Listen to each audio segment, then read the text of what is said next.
Olá, pessoal. Sejam todos bem-vindos e bem-vindas a mais uma unidade da Introdução ao Estudo do Direito. Essa é a nossa quinta e última unidade da nossa disciplina nesse semestre. E nessa unidade nós vamos verificar o seguinte conteúdo. Primeiramente, a gente vai estudar um pouco sobre a capacidade civil das pessoas naturais.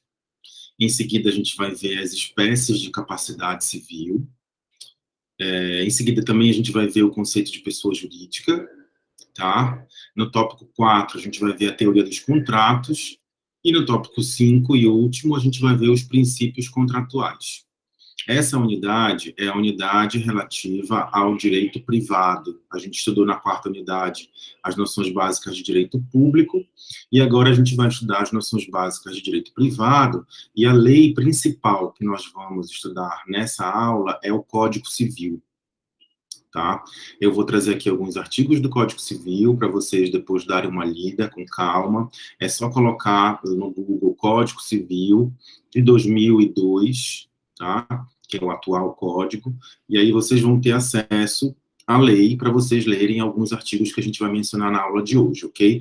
Eu peço que vocês façam o acompanhamento da aula, dos slides, junto com a lei, que fica mais fácil para vocês assimilarem o conteúdo, principalmente porque muitos de vocês ainda não têm muita familiaridade com as leis que a gente está utilizando, né? Então, fica aqui a dica para vocês pegarem, abrirem no Google um arquivo aí com o site do Planalto, em que vocês têm o Código Civil atualizado, e aí vocês verifiquem os artigos que a gente vai mencionar na aula de hoje, ok? Bom, então, dando início ao primeiro tópico, né, da nossa aula, a gente precisa primeiro entender, né, o que é capacidade civil, né? E no Código Civil de 2002, que é o código que está vigendo atualmente, que está em vigor, o artigo 1º do código fala: toda pessoa é capaz de direitos e obrigações na ordem civil. Esse é um conceito básico, tá? Na lei, é um conceito legal, portanto, porque está disciplinado na lei, está disposto na lei, né, em que a gente vai utilizar ao longo de toda essa unidade, e vocês vão precisar compreender esse conceito para toda a vida de vocês, né, para tudo que vocês forem fazer na vida pessoal e profissional de vocês. O artigo novamente fala assim, eu vou repetir: toda pessoa é capaz de direitos e obrigações na ordem civil. O que significa isso? Quem é considerado sujeito de direito no Brasil?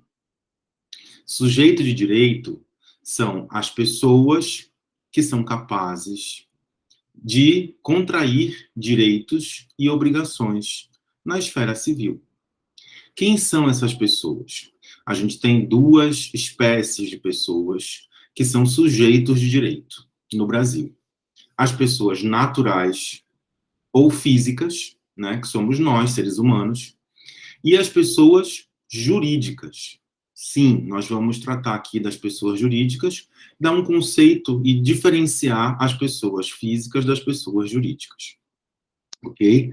Mas ambas, é importante a gente falar aqui, que esse artigo, ele coloca que toda a pessoa, ele não especifica quem é essa pessoa, ou seja, a gente entende que todos os sujeitos de direitos, considerados pessoas naturais ou jurídicas, né, todas essas pessoas são capazes de contrair direitos e obrigações na ordem civil. Essa capacidade é o que a gente vai falar hoje no nossa quinta unidade sobre direito privado, sobre direito civil. A capacidade das pessoas, primeiramente, a gente vai analisar a capacidade das pessoas naturais de contrair direitos e obrigações, ok? Então, vou passar para o próximo slide para a gente dar prosseguimento, então, na capacidade civil das pessoas naturais. E aí, é importante a gente entender quando é que a gente adquire essa capacidade civil e quando ela deixa de existir, a capacidade civil das pessoas naturais. Volto a falar, volto a afirmar.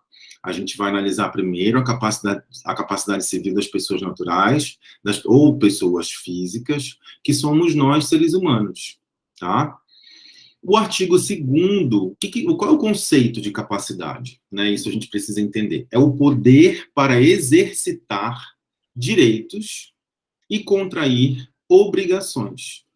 Na nossa vida civil, digamos assim, como cidadãos, né, nós vivemos adquirindo, né, direitos e contraindo obrigações. Né, a todo momento, desde quando a gente nasce, né, desde quando a gente se matricula na escola, desde quando a gente compra um presente para o amiguinho, desde quando a gente é adolescente, né, e no Natal a gente doa os nossos objetos pessoais que a gente não quer mais, ou que a gente recebe doações, desde quando a gente vai no supermercado e compra um arroz, um feijão, desde quando a gente vai no shopping, na loja de celular e compra um celular, desde quando a gente está na internet e abre uma conta numa rede social, desde quando a gente está já na faculdade, se matricula na faculdade, desde quando a gente está no momento para que a gente casa, que a gente contrai uma família, que a gente tem filho, que a gente adquiriu um imóvel, que a gente assina um contrato de trabalho. Em todos esses momentos, vejam que eu dei aqui exemplos cotidianos do nosso dia a dia, desde quando a gente assina um contrato de internet para a gente poder assistir nossas aulas, né, online, agora, na pandemia. Em todos esses momentos, a gente está exercendo direitos e contraindo obrigações. Né? Então, como é que esse poder nasce nas pessoas naturais? Né? Essa é a ideia. O artigo 2º do Código Civil, ele diz assim: a capacidade civil da pessoa, aqui eu estou falando da pessoa natural, começa no nascimento com vida. Essa é a regra, tá? Então, o feto, né, a criança, o bebê, o recém-nascido, quando ele sai da barriga, o que é considerado nascimento com vida para o direito, para a legislação? Ok? Eu estou falando aqui com um viés jurídico para a legislação, para o direito civil. Quando, no momento do parto, o médico retira a criança, né, o bebê, o recém-nascido, da barriga da mãe e corta o cordão umbilical e ele passa a respirar sozinho, isso é nascer com vida para o direito. Então, é a partir deste momento que ele adquire capacidade civil para exercer seus direitos e suas obrigações. Ok? Mesmo que ele venha a falecer, né, isso acontece muito, infelizmente, mesmo que ele venha a falecer 5, 10, 15 minutos, um dia depois, mas ele foi retirado da barriga, do útero materno, né, ele foi cortado o cordão umbilical e ele respirou com vida, então ele já adquiriu direitos e obrigações na esfera civil. Tá? Sim, um recém-nascido também tem direitos e obrigações, ele tem direito ao nome, né? Ele tem direito a um registro, ele pode ter uma conta bancária, ele tem direito à herança se os pais falecerem. Né? Então, é muito importante a gente garantir esses direitos. Porém, toda regra, né, a gente está falando aqui de lei, toda regra tem uma exceção. A exceção a esse artigo 2º, que tem um parágrafo único que coloca uma ressalva, ou seja, uma exceção, né, que a lei põe a salvo os direitos do nascituro desde a concepção. O que é nascituro? Tá? O nascituro é o feto que ainda está no útero materno, né, ainda está na barriga da mãe. Ele ainda não nasceu. Então, para o direito, essa palavra nascituro é o feto. Né? É aquele ser vivo que ainda está sendo gerado na barriga ou no útero materno, ok? Durante todo esse período de gestação, desde a concepção, né? E aqui a gente se empresta da biologia, da medicina para compreender, né, o que é a concepção, e aí vocês devem saber dessa noção, que desde, né, enfim, já é comprovado, né, que no 2º, no 3º mês, quando o coração do feto, que é um dos primeiros órgãos que se forma, né, ali a concepção ocorreu ali, né, que houve a sementinha, que, enfim, que gerou o feto, e aí vai se formando os órgãos, né, desde o momento da concepção, a lei põe a salvo os direitos do nascituro. O que significa isso? Que a lei vai proteger os direitos daquele feto que um dia vai nascer. É uma expectativa de direito, porque ele só vai poder exercer esses direitos se ele nascer com vida, que é quando ele adquire a capacidade civil. Mas durante todo o período de gestação daquela criança, ele já tem uma expectativa de direitos. A lei põe a salvo os direitos dele. Quais são os direitos dele? Os direitos, por exemplo, de ele adquirir a herança dos pais quando ele nascer, se ele nascer com vida, né? O direito, por exemplo, dele receber uma pensão alimentícia. Sim, não sei se vocês sabem, mas o direito brasileiro, o Código Civil, que é essa lei que a gente está estudando, ele determina uma espécie de pensão alimentícia. Não sei se vocês sabem o que é a pensão alimentícia.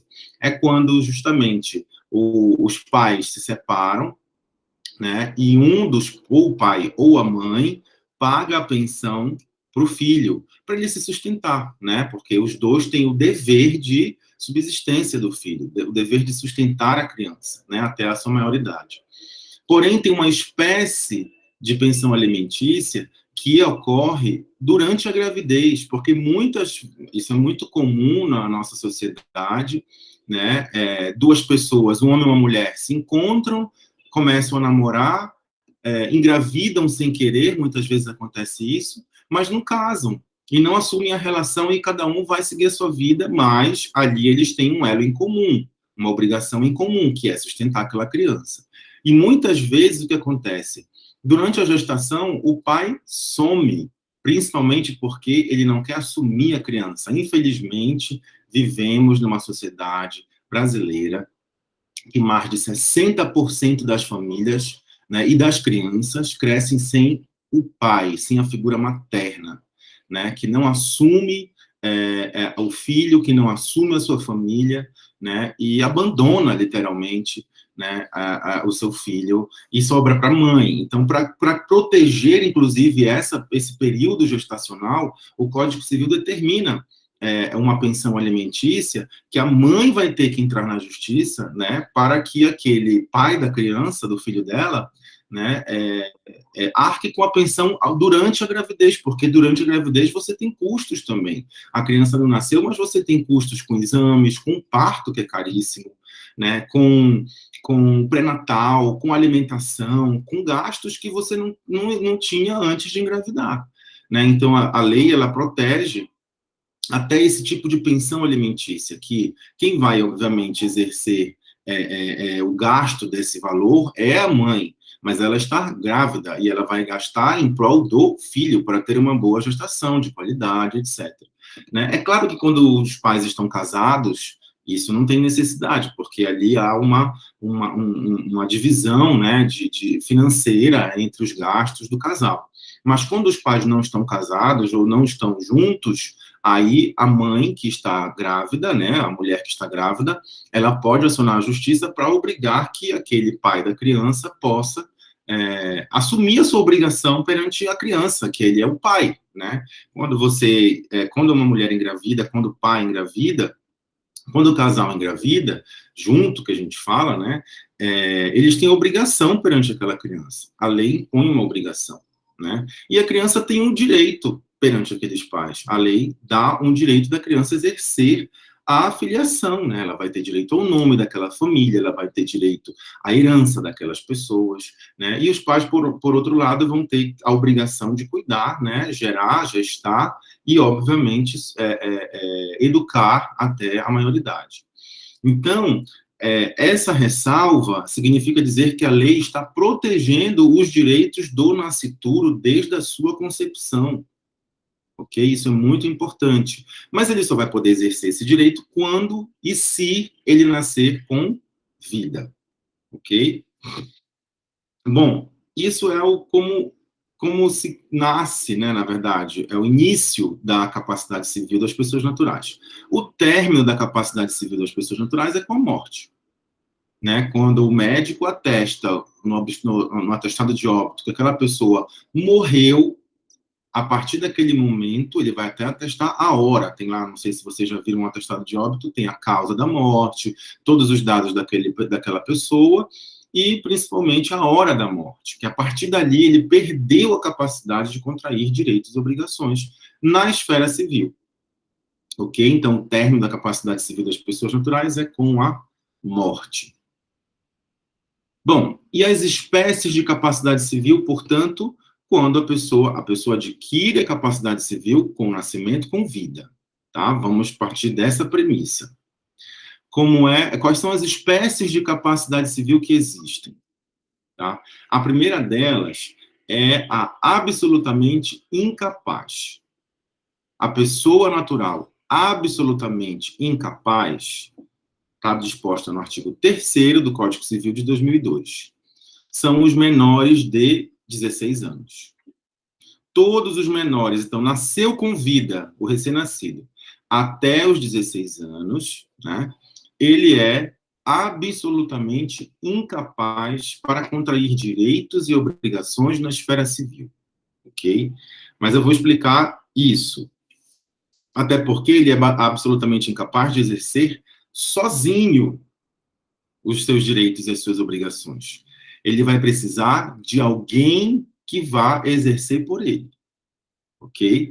Mas não significa que ele não tem capacidade. Ele tem porque ele nasceu com vida, ele está vivo e está aí crescendo, e quando completar mais de 16 anos, né, acima de 16 anos, ele já vai ter uma outra espécie de capacidade. Mas até os menores de 16, eles são absolutamente incapazes para contrair direitos e obrigações e exercer esses direitos e obrigações sozinho, tá? Não significa que eles não têm capacidade. Eu estou repetindo porque, às vezes, as pessoas confundem. Eles têm capacidade civil, porque eles estão vivos, nasceram com vida. Porém, para eles exercerem sozinho, e aqui eu estou falando da capacidade de fato, né? Que é justamente a capacidade de exercer sozinho os seus direitos e obrigações, ele não pode, ele vai precisar do quê? Ele vai precisar de um tutor, que é o que a gente está colocando como observação aqui. O tutor desse menor de idade é a pessoa legalmente e ou juridicamente encarregada de administrar os bens ou a vida, né? Ou até mesmo a conduta, né, do absolutamente incapaz. Pessoa legalmente, o tutor é a pessoa legalmente responsável pelo absolutamente incapaz. Geralmente são os pais, né? Na falta dos pais, pode-se indicar um tutor via judicial, você vai precisar entrar com um processo judicial, né, para reconhecer aquela pessoa como um tutor daquele menor, geralmente alguém da família, um avô, uma avó, um tio, um primo maior de idade, claro, que vai ser responsável pela vida daquela criança, daquele adolescente, até ele completar 16 anos. Por quê? Porque ele vai precisar, para exercer os seus direitos e as suas obrigações, ele vai precisar de alguém que seja responsável por ele. Por exemplo, quando vocês estavam na escola, vocês, provavelmente a maioria aqui deveria ser menor de 16 anos, né? Quem é que fazia a matrícula da escola? Eram os pais de vocês. Não era você sozinho, porque você não podia assinar um documento sozinho. Você até pode assinar um documento, mas você tem que assinar em conjunto com os pais, tá? Então, nesse sentido, as pessoas absolutamente incapazes significam dizer que elas possuem a capacidade civil porque estão vivas, nasceram com vida. Porém, elas são incapazes de exercerem sozinhas, né, de exercerem sozinhas os direitos e obrigações na esfera civil.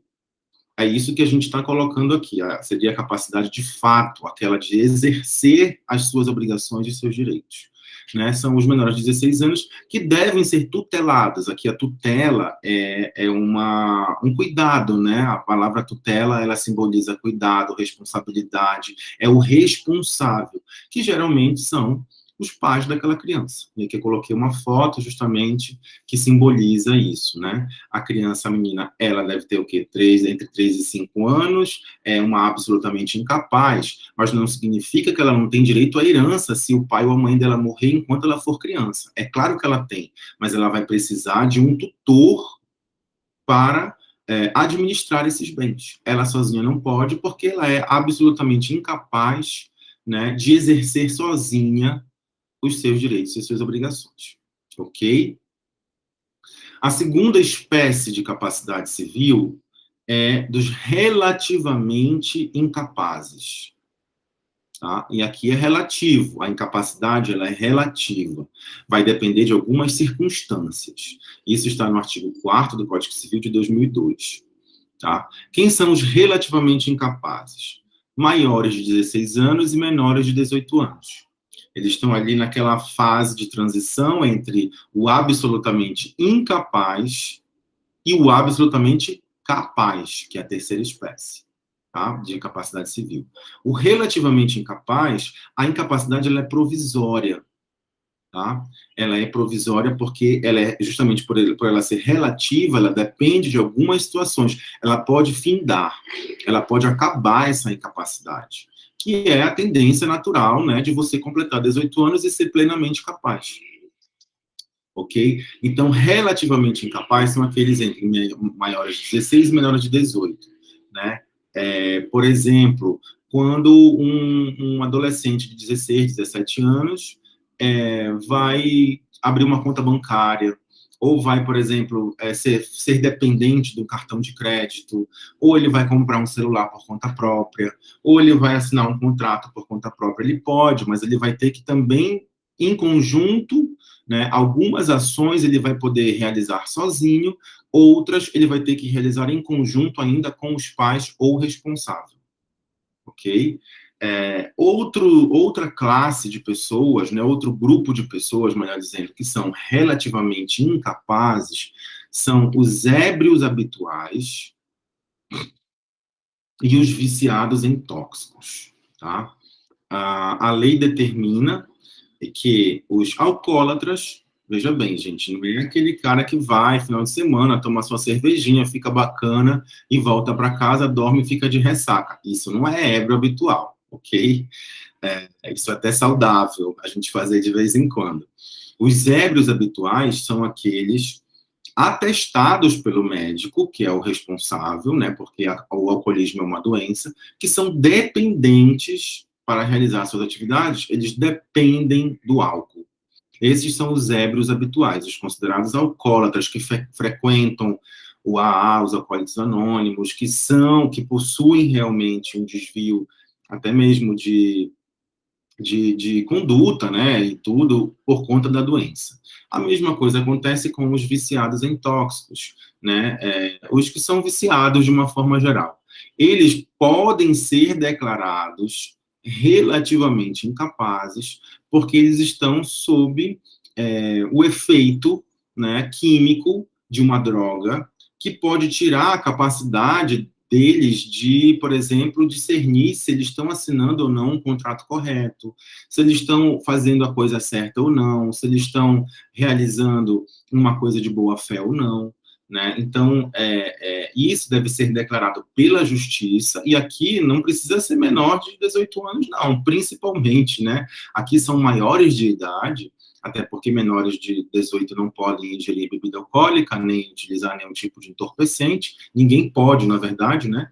Mas, principalmente aqui, os maiores de idade podem ser considerados relativamente incapazes. Porque no momento em que eles estão sob esse vício, né, sob o efeito do vício, tanto do álcool quanto da droga, e aqui tem, como eu falei, tem que ter um médico responsável para atestar que aquela pessoa é viciada, aí juridicamente você consegue declarar que aquela pessoa, via judicial, ou seja, um juiz precisa declarar via sentença, você tem que entrar com processo judicial, né, para que aquela pessoa seja declarada relativamente incapaz. Por que isso é importante? Porque ela vai precisar de alguém para assinar por ela os documentos, qualquer tipo de ação que ela fizer na vida dela. Ela não vai poder fazer sozinha mais. Isso é importante principalmente para aquelas pessoas que não dão conta mais nem da própria vida, né, de administrar a própria vida. Isso é importante.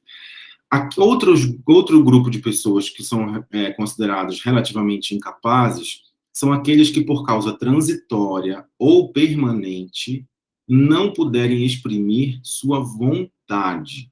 Isso é muito importante. A vontade aqui é um requisito extremamente essencial para a garantia da capacidade civil, né? Porque quando você está alcoolizado, quando você está viciado sobre o efeito de algum entorpecente, muitas vezes você não consegue exprimir sua vontade, né? Da mesma forma, aqueles que por causa transitória ou permanente não possam exprimir. O que significa causa transitória ou permanente? A lei entende quando você não está em plenas funções, né, vitais e de consciência para exprimir a sua vontade. Ou seja, a pessoa que está em coma, ela não consegue exprimir a sua vontade. Mas aquele coma, ele pode ser transitório ou permanente, né? A pessoa que, enfim, bateu a cabeça, está desmaiada, nesse momento ela não está conseguindo exprimir a sua vontade, né? Enfim, inúmeras situações que isso pode provocar, principalmente na questão de saúde daquela pessoa. Pessoas que estão com Alzheimer, por exemplo, que perdem memória, que esquecem de tudo, que às vezes não conseguem mais nem administrar a sua própria vida, né? Algumas doenças, elas implicam na impossibilidade da gente exprimir a nossa vontade. Nessas questões, também precisa ter a análise, né, de um profissional responsável, precisa ter um aval de um juiz para declarar que aquela pessoa é relativamente incapaz. Eu coloquei a foto de uma senhora aqui para simbolizar que os idosos, muitas vezes, eles são interditados. Não sei se vocês já ouviram falar, aquela pessoa está louca, ela precisa ser interditada. Na verdade, isso é muito novela, né? Quando a pessoa está louca e tal.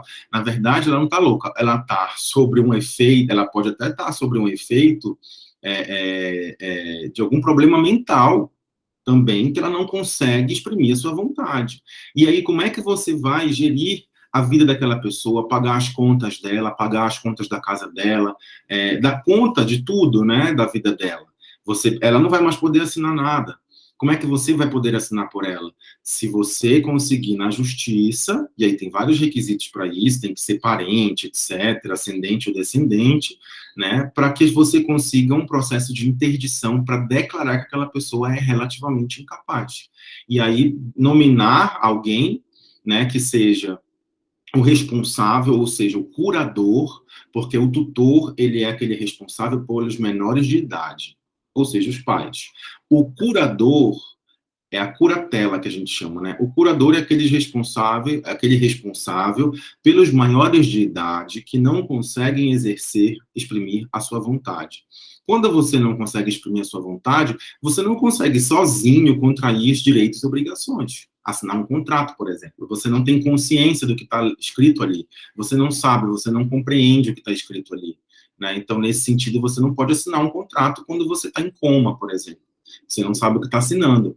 E aí, nessas questões, você pode, né, entrar com um processo judicial para declarar que aquela pessoa está momentaneamente ou permanente, porque o coma, às vezes, a gente fica 10, 15 anos ou fica um mês, né?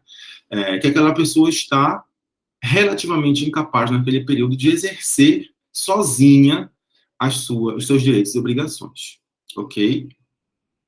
E o último grupo de pessoas também que a lei considera no artigo 4º do Código Civil de 2002, que são relativamente incapazes, são os pródigos. Tá? Isso é uma herança lá do Código de 1916, que foi o primeiro Código Civil do Brasil, né, que durou aí mais de um século, praticamente um século, e ele foi alterado em 2002. E o pródigo são aquelas pessoas que antigamente acontecia muito isso, né? É uma doença, é considerada uma doença diagnosticada por um médico, que são aquelas pessoas que dilapidam o seu patrimônio, da família, comprometendo até a subsistência, né, dos seus pais, dos seus filhos, dos seus parentes próximos, que dependem daquele dinheiro, daquela ajuda, enfim, né? São as pessoas que, por exemplo, às vezes os viciados em jogo, né, jogos de azar, e jogos que você joga em dinheiro, né, que você vende praticamente toda o seu patrimônio, até o que você não tem, né, isso vai comprometer, por exemplo, se você tiver um filho pequeno, vai comprometer, obviamente, até a subsistência daquela criança, né, do seu casamento, do seu matrimônio, dos seus pais, dos seus filhos, dos seus irmãos.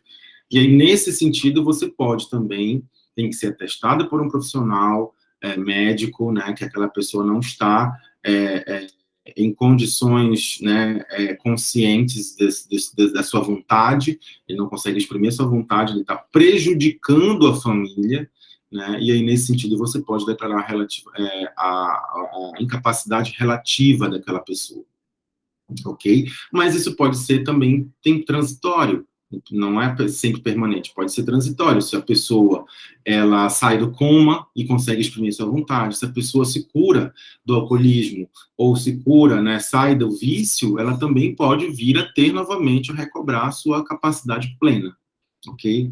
Eu coloquei aqui um exemplo, não, no nosso quadro sempre de atenção, que seria importante depois vocês darem uma olhada nessas duas leis que eu coloquei aqui, atentar para a Lei Brasileira de Inclusão, ou o Estatuto do Portador de Deficiência, né, que é a Lei 13.146 de 2015, e para o Estatuto do Índio, que é a Lei 6.001 de 73, alterada pelo artigo 231 da Constituição. Depois dei uma olhada, tá, nessas leis, nesses artigos que eu estou falando. Dei uma lida, eu acho que é importante para vocês assimilarem o conteúdo. O EPD, que é o Estatuto do Portador de Deficiência ou de Necessidades Especiais, né, é de 2015, uma lei muito nova, uma lei depois de 2002, né, é uma lei depois do Código de 2002.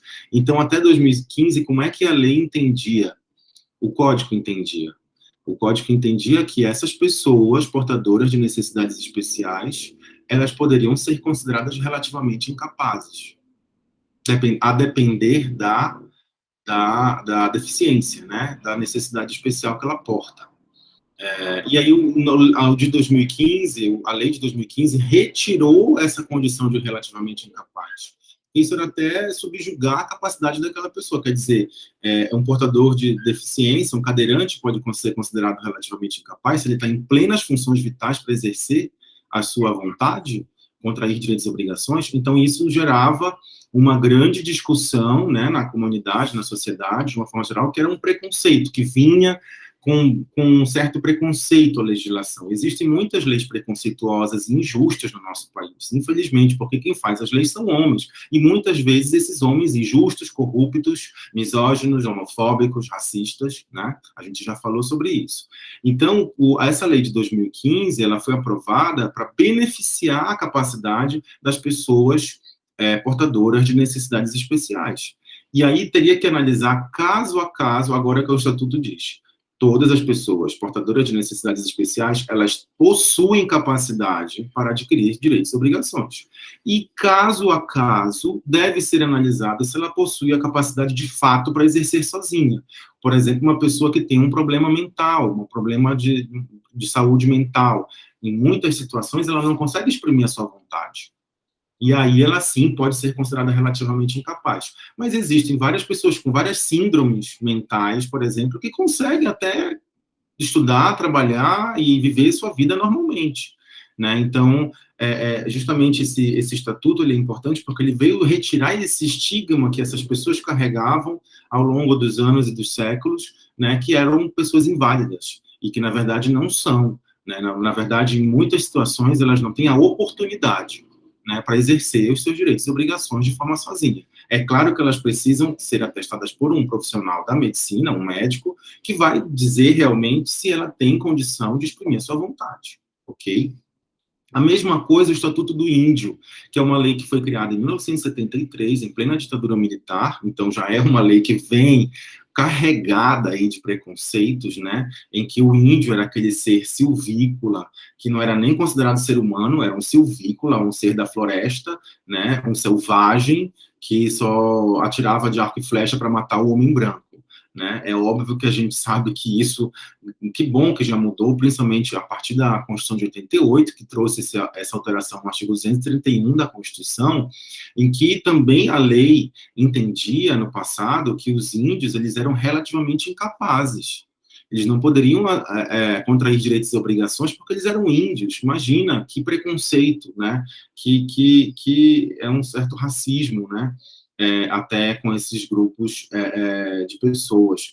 E aí, na verdade, a Constituição ela vai retirar essa incapacidade relativa dos índios, tá? E dizer, não, todo índio é capaz. Porém, a gente sabe que existem, né, centenas de tribos no Brasil e centenas de etnias, que muitas delas, inclusive, vivem isoladas das sociedades urbanas e rurais, né, e que não tem o conhecimento nem da língua portuguesa, não tem o conhecimento da nossa cultura brasileira, de uma forma geral, até porque essas pessoas são, na verdade, consideradas, se a gente for analisar, a família real, tradicional brasileira. Realmente a família tradicional brasileira. São os índios, são os nossos, são os povos originários, são as pessoas que estavam aqui antes dos portugueses invadirem, né, o Brasil, e não colonizarem, porque o Brasil foi invadido. Então, nesse sentido, eles não conhecem a nossa legislação, eles não conhecem muitos não conhecem a cultura, muitos não conhecem a língua, né? E muitos não estão ambientados nas normas sociais que existem na nossa sociedade brasileira, né? Eles não são incorporados. Nesse aspecto, aí sim, poderá haver, né, um processo judicial para determinar que aquela pessoa, aquele índio, aquela índia, é considerada relativamente incapaz. Mas tudo por uma questão judicial, né, com laudos, e aqui muitos pareceres de antropólogos que são os responsáveis, né, para considerar e saber se aquela pessoa está integrada na cultura do homem branco. Eu acho isso tão preconceituoso, né? Na verdade, nós que deveríamos também nos integrar à cultura deles, né, dos povos originários, que são os que realmente, de alguma forma, têm um conhecimento muito mais avançado que nós de preservar o meio ambiente, de não destruir as florestas, etc., né, de cuidar da natureza e da terra, né, enquanto o vulgo homem branco acaba destruindo todo esse ecossistema, né? Mas, enfim, isso é uma outra questão. A minha área é direito ambiental também, então, às vezes, eu viajo para esse lado que eu gosto muito. Então, é importante a gente analisar todas essas questões para quando a gente for definir se aquela pessoa é relativamente incapaz. E aqui a incapacidade é relativa, como eu falei, porque ela pode ser temporária ou permanente, dependendo do estado de saúde da pessoa, né? E aí, por que ela vai precisar ser declarada incapaz relativamente? Porque uma outra pessoa vai exercer por ela os direitos e obrigações que ela possui, ok? Então, isso é muito importante, principalmente para os maiores de idade, né? Porque quando está entre 16 e 18, é taxativo, a lei já determina, é relativamente incapaz para alguns atos, né? Os maiores de idade que estão sobre essas questões, né, essas condições físicas e mentais, etc., aí sim a gente vai precisar analisar para declarar que eles são incapazes, ok? E a última espécie de capacidade civil é a absolutamente capaz, ou seja, os maiores de 18 anos. Então, no dia que você completou 18 anos, tem que ser 18 anos completos, tá? Você é considerado capaz, né, na esfera civil, você tem a capacidade plena de exercer sozinho os seus direitos e as suas obrigações. Você não depende nem de mais de um tutor, porque você não é menor de idade, e você não vai depender de um curador, porque se você está em plenas funções vitais e de consciência para exprimir a sua vontade, você não precisa de ninguém mais para representar você nesses atos da vida civil. Então, os maiores de 18, agora também toda regra tem uma exceção, né? Aqui uma ressalva, na verdade, é a emancipação. Acho que vocês já ouviram falar sobre isso, porque muitos devem estar nessa idade, inclusive, né? A emancipação, ou seja, significa dizer que você é considerado maior de idade antes dos 18 anos. Quando isso acontece? Quando você tiver 16 anos completos, tá? E essa emancipação, ela tem que ser concedida pelos pais, ou seja, os pais têm que concordar com a emancipação daquele adolescente, e também declarado pelo juiz, tá? Então precisa ter um processo judicial também. Como é que você pode solicitar a emancipação? Além de ser concedido, porque os pais simplesmente, o seu pai pode dizer, olha, meu filho, eu vou te emancipar, mas tem que ter um motivo, não simplesmente porque você vai emancipar para não mostrar mais o RG quando ele for entrar numa balada, né? Isso não é um motivo para emancipação. Mas o motivo principal às vezes, por uma questão que a lei determina, por exemplo, pelo casamento. Muitas pessoas casam muito novas no Brasil. Eu não aconselho, tá, gente? Por gentileza, não casem muito novos, porque a vida ainda tem muita coisa para apresentar para vocês. Nesse momento, a gente não sabe muito bem, né, se realmente é um casamento que a gente precisa, ou se é o estudo, se é uma universidade, se é... Enfim, o casamento ele é muito bom, mas às vezes ele pode atrapalhar em determinadas fases da nossa vida. Principalmente nessa que você ainda está adquirindo a maturidade, né? Ainda está entrando na maioridade, eu acho que isso é muito importante, então não aconselho ninguém a casar nesse momento aí, dos 16 aos 18, mas se você casa com 16 anos, você, com a permissão dos pais, para você casar sendo menor de idade, você tem que ter a permissão dos pais, não pode casar com menos de 16 anos, tá? A lei não permite casamento no Brasil com menor de 16 anos, é proibido, tá? Mas, infelizmente, a gente sabe que nesses interiores da vida, a gente sabe que muitas pessoas casam, meninas casando com 10, 12, 15 anos, né? E isso não é casamento, isso é estupro mesmo consentido, tá? Qualquer conjugação carnal com menores de 14 anos, pelo Código Penal, é considerado estupro de menor, né? De menor incapaz, por isso que a incapacidade deles exercerem, né, a sua vontade, a lei entende que menor de 14, mesmo consentido, é estupro, ok?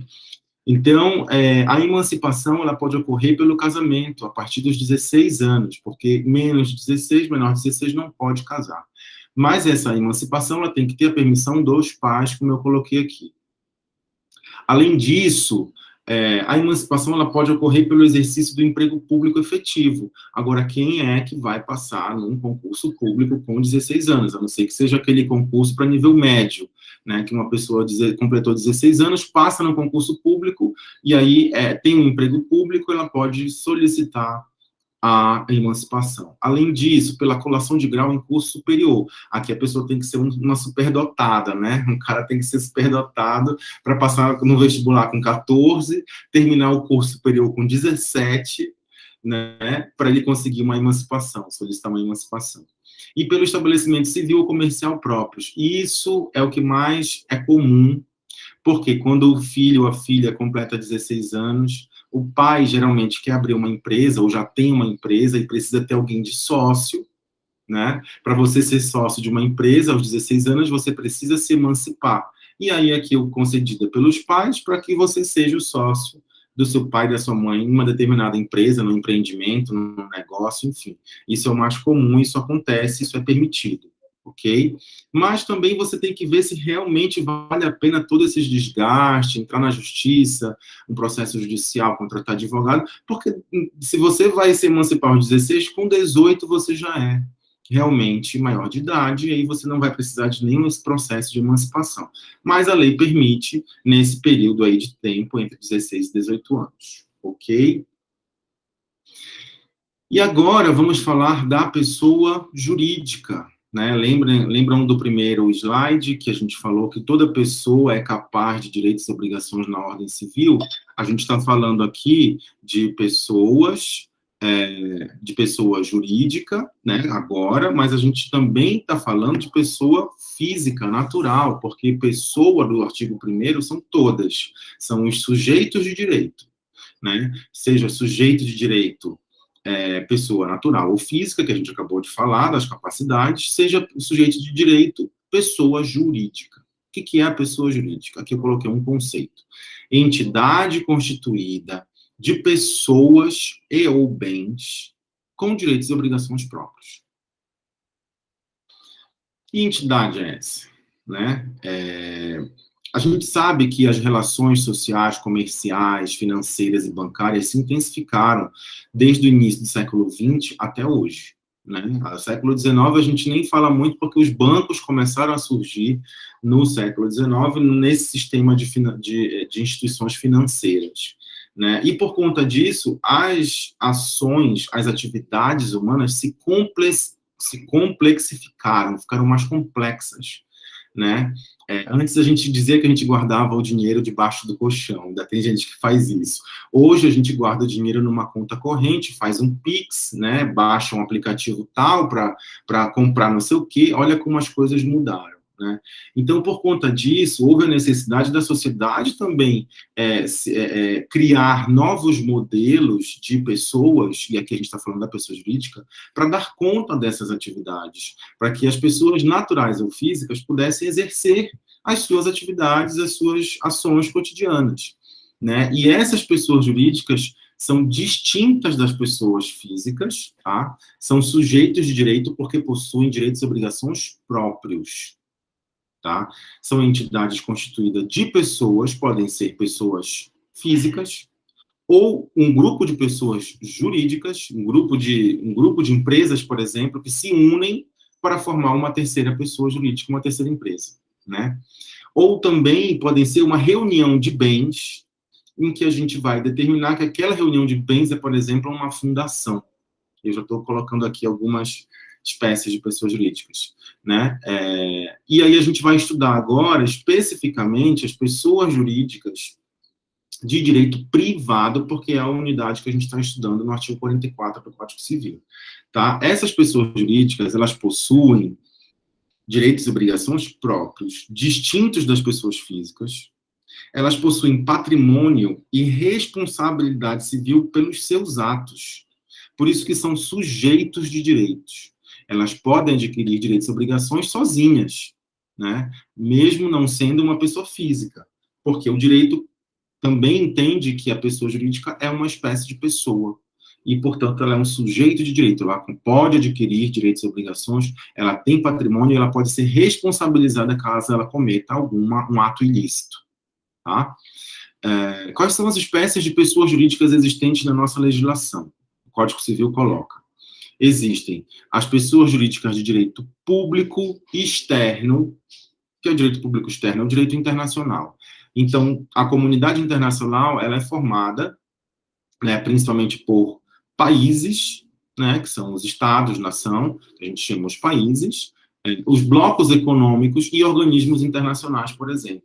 Então, aqui, todos os países, né, são pessoas jurídicas. O Brasil é uma pessoa jurídica considerada. Estados Unidos, a União Europeia, né, a ONU, a OIT, enfim, NAFTA, todas essas organizações internacionais, elas são constituídas sob a forma de pessoa jurídica de direito público externo, porque são organizações internacionais e fazem parte da comunidade internacional, né, porque elas podem adquirir direitos e obrigações próprios, elas possuem patrimônio, elas possuem responsabilidade, elas podem ser processadas, né, elas podem processar, inclusive, e serem processadas, ok? Espécies de pessoas jurídicas de direito público interno. Por que público interno? Porque a gente fala internamente no Brasil, que são os entes federados e os seus órgãos, né, que fazem parte da administração pública, né? Os entes federados são aqueles que compõem, né, o país, o Estado brasileiro, que são a União, os estados, o Distrito Federal e os municípios. São os entes federados que compõem a Federação da República Federativa do Brasil, né? E os seus órgãos da administração pública indireta, a gente já viu isso na terceira unidade, se não me engano, quando a gente falou de direito administrativo, né, que são os órgãos públicos que compõem, né, secretarias de Estado, enfim, que compõem todos os ministérios, etc., que compõem todos esses entes federados, tá? E, por último, a gente vai estudar agora o direito, as pessoas jurídicas de direito privado, que estão dispostas no artigo 44 do Código Civil. A primeira espécie de pessoa jurídica de direito privado é a associação, tá? A associação está disposta no artigo 44, inciso 1º do Código Civil, e aqui eu coloquei o conceito, pessoa jurídica de direito privado, tendo por objetivo a realização de atividades culturais, sociais, religiosas, recreativas, dentre outras, sem fins lucrativos. Ou seja, não visam lucros e dotadas de personalidade distinta de seus componentes. Tá? Então, a grande característica da associação ela possui atividade específica, cultural, social, religiosa, recreativa. Ela não pode visar o lucro, tá? Ela não, o que é visar o lucro? É colocar em circulação no mercado produtos e serviços obtendo lucro, né? Com fins econômicos, com fins lucrativos. Né? Ela não tem essa finalidade. A finalidade dela é recreativa, social, religiosa, cultural, e todo o valor que ela recebe é revestido para a manutenção da associação, e não distribuído em lucros, como se fosse uma distribuição da renda, né, para os seus associados, ok? Aí existem inúmeras espécies de associações, né? Por exemplo, eu coloquei aqui a Associação de Ex-Alunos da Unifesp.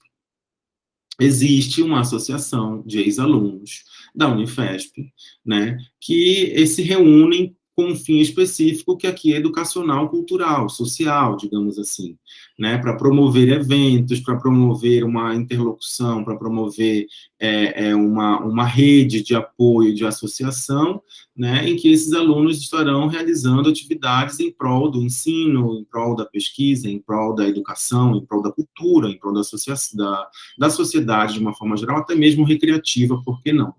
O objetivo aqui é esse, não obter lucro. Tá? Então, a associação, e aqui a gente tem a associação do bairro fulano de tal, a associação dos moradores de não sei de onde, a associação dos pescadores do ribeirinho do rio não sei de onde, né? A associação de pais e mestres, que a gente conhece na escola, né? Enfim, existem inúmeras espécies de associação, mas com esse objetivo específico, cultural, social, religioso, recreativo, sem fins lucrativos, ok? Sociedade. E aqui ela é uma segunda espécie de pessoa jurídica de direito privado. Artigo 44, inciso 2º do Código Civil. Pessoa jurídica de direito privado, formada pela reunião de pessoas que reciprocamente se obrigam a contribuir com bens ou serviços para o exercício ou não da atividade econômica. Tá? E aqui a gente tem algumas espécies de sociedades, não vou entrar no mérito, porque vocês vão, acho que a gente falou também naquela unidade 3 que a gente falou dos ramos do direito, a gente falou de direito empresarial, né? Vocês vão ter uma disciplina específica de direito empresarial, não vamos entrar no mérito agora do que é sociedade empresária, mas é uma espécie de sociedade. Sociedade é uma pessoa jurídica de direito privado, tá? Que pode ser formada pela reunião de pessoas, e aqui eu não estou falando só pessoas físicas, pode ser pessoas jurídicas também, que reciprocamente se obrigam a contribuir com bens ou serviços. Tá? E aqui a gente pode ter, por exemplo, o exercício ou não da atividade econômica. Por exemplo, pode ser uma sociedade civil, né? Pode ser uma sociedade empresária. A sociedade empresária ela tem um fim, uma atividade econômica específica, que é a obtenção do lucro. Né? É uma empresa. Né, o Google, o Facebook, o Instagram, né, ou a Microsoft, são empresas. O objetivo final delas é obter o lucro. Elas colocam bens ou serviços no mercado com a obtenção de quê? Fazer filantropia? Não. Principalmente o Mark Zuckerberg, né? Ele quer ganhar o lucro dele e continuar ali no patamar das pessoas mais ricas do mundo, né? Então, a sociedade, ela pode tanto ser uma sociedade civil como uma sociedade empresária. Tá?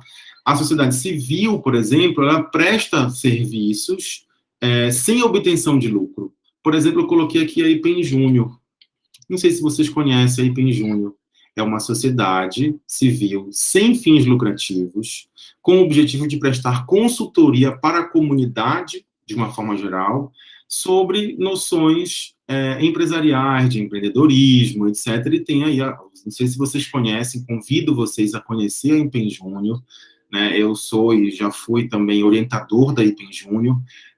A empresa Júnior é um movimento que existe no Brasil, eu salvo engano no mundo inteiro, mas é muito forte no Brasil, que são sociedades que prestam serviços ligadas a uma universidade para exercer na prática ações relacionadas ao empreendedorismo, à questão empresarial, etc.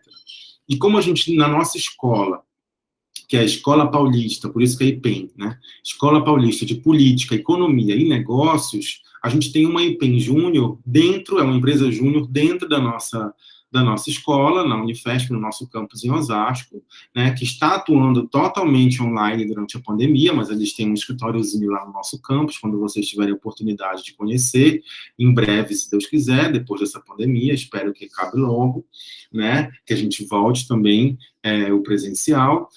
Vocês vão poder ter mais conhecimento sobre como é que atua a EPEN Júnior, mas eles têm site também, se vocês quiserem jogar aí depois EPEN Júnior no Google, vocês vão ver que tem site, eles realizam inúmeras ações e atividades, e é uma empresa júnior única e exclusivamente formada por alunos da EPEN.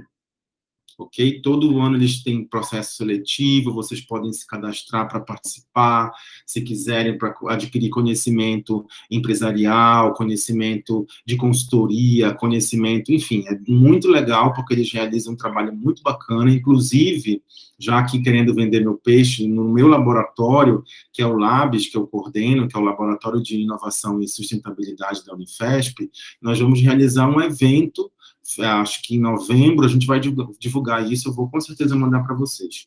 No final de novembro, com a EPEN Júnior, sobre inovação e sustentabilidade. Então, se alguém se interessar. Mas, aí, voltando aqui para a nossa aula, a EPEN é uma sociedade civil sem fins lucrativos, porque o objetivo dela não é obter lucro. Os alunos não podem obter lucro porque eles são voluntários ali, eles não são empregados, não tem um contrato de trabalho.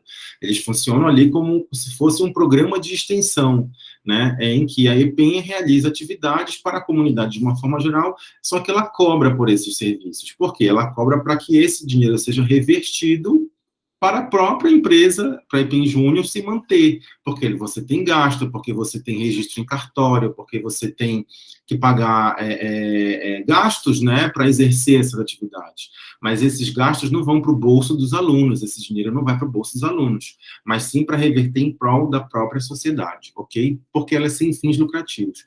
Por outro lado, a gente tem, como eu falei, inúmeras sociedades empresárias, né, que realizam a atividade empresária, que são atividades com fim específico de obtenção de lucro, ok? A gente também tem as fundações, que é uma outra espécie de pessoa jurídica de direito privado, com finalidade lucrativa, criada mediante patrimônio destinado a um fim de interesse público ou social. Tá? Como, por exemplo, fins religiosos, morais, culturais e de assistência. Aqui a gente não precisa de uma reunião de pessoas, é a diferença da fundação para a associação. A associação eu preciso de uma reunião de pessoas obrigatoriamente. A fundação eu preciso de, no mínimo, uma reunião de bens. Eu preciso de um patrimônio que é destinado a um fim específico, público ou social. Tá? E aqui é realmente, claro, a gente vai ter o sócio da fundação, mas a gente precisa principalmente ter um patrimônio que é o que vai gerir aquela fundação para ela realizar aquele serviço. Aqui eu coloquei a clássica Fundação Getúlio Vargas, que é a FGV, né, que eu acho que todo mundo conhece, que é uma fundação com fins educacionais, culturais, de assistência, né, que virou uma faculdade, virou uma universidade, mas é uma fundação, tipo a Fundação Armando Álvares Penteado, a FAAP, não sei se vocês conhecem. É estranho dizer que a FAAP não tem lucro, né, mas o fim específico da atividade é uma atividade educacional, cultural, etc., de assistência, e não uma empresa, né? Mas muitas acabam, às vezes, desviando essa função, né, e na prática acabam sendo uma empresa mesmo. Mas a fundação é principalmente quando tem uma pessoa muito rica que, antes de morrer, destina, por exemplo, o seu patrimônio todo para uma fundação específica para realizar um tipo de atividade cultural, assistencial, moral, etc. E a gente tem inúmeras fundações, né, a Fundação Itaú, a Fundação Bradesco, a Fundação Abrinq, enfim, tem inúmeras, se vocês forem pesquisar aí, inúmeras fundações específicas, né, para realizar determinado fim, mas ela precisa ter patrimônio, porque é a partir do patrimônio que ela vai obter essa renda para realizar as atividades, né? Ela precisa ter patrimônio, ela precisa ter finalidade específica e a administração bem definida. E aí aqui entram as pessoas para administrar, claro, porque ela não vai funcionar sozinha, né? Mas a fundação, ela precisa ter principalmente patrimônio e finalidade muito bem específica, senão ela pode ter, pode ser desvirtuada aí a função, ok? A gente também tem organizações religiosas, como pessoas jurídicas de direito privado, pasmem, tá? Muitas pessoas confundem, acham que não é, mas é. Artigo 44, inciso 4º do Código Civil, as organizações religiosas são consideradas sem fins lucrativos, entre parênteses, risos, né? Porque muitas têm fins lucrativos, a gente sabe, formadas pela união de indivíduos com finalidade da prática religiosa. Possuem imunidade fiscal. E aqui eu fiz questão, independentemente, né, da filosofia da religião, mas aqui é um exemplo de como você precisa ter dinheiro para construir um templo desse, que é o considerado Templo do Salomão, ali na Zona Leste, na Moca, se eu não me engano, não sei se vocês conhecem, já foram. É óbvio que precisa de recursos financeiros para construir uma estrutura dessa, né, de mais de 1.000 metros quadrados e muitas coisas bordadas, pintadas a ouro dentro. É claro que você precisa, né, mas essas instituições, elas possuem imunidade fiscal, elas não são consideradas empresas, porque o fim dela não é lucrativo, apesar de que a gente sabe que muitas desvirtuam a sua atividade, né, e são consideradas pessoas jurídicas de direito privado. Existe um projeto de lei no Congresso Nacional para retirar esse benefício, essa imunidade fiscal, porque imagina nenhuma igreja no Brasil, na verdade, nenhum templo religioso, seja de igreja, mesquita, sinagoga, templo umbandista, de candomblé, enfim, nenhum paga imposto, se for reconhecido como uma organização religiosa, né, gente? Eu não posso lá atrás, no quintal da minha casa, abrir lá, colocar umas cadeiras e abrir uma igreja, dizer igreja de não sei de onde. Se eu não reconheço como organização religiosa no cartório de registros de pessoas jurídicas. Eu preciso registrar essa pessoa para ela poder nascer, a pessoa jurídica, né? Registrou, aí sim eu tenho a imunidade fiscal, não tenho a obrigação de pagar imposto. E aí, portanto, imagine a quantidade que o Estado brasileiro deixa, a quantidade de recurso, de verba, né? Que o Estado brasileiro deixa de arrecadar por conta dessas inúmeras. Por isso que a gente sabe que em toda esquina tem, às vezes, uma igreja que nasceu do nada, no fundo de um quintal de uma garagem de uma casa, né? E que a gente sabe que aquilo ali, às vezes, se transforma num templo desse, né? E que a gente sabe que há, sim, infelizmente, desvio de dinheiro, muitos têm caixa 2, lavagem de dinheiro, por ter imunidade fiscal, né? E também por inúmeras outras situações, estou falando de todas as religiões, tá, gente? Não só de uma ou duas específicas, de todas são assim, basicamente. Umas se sobressaem mais que as outras, né? Porque, de fato, é muito mais visado. Mas as organizações religiosas são pessoas jurídicas de direito privado, ok? Sem fins lucrativos, e eles realizam, de fato, a prática religiosa. Por último, também os partidos políticos, pasmem também, né? A gente acha, partido político é uma pessoa jurídica de direito privado, artigo 44, inciso 5º do Código Civil.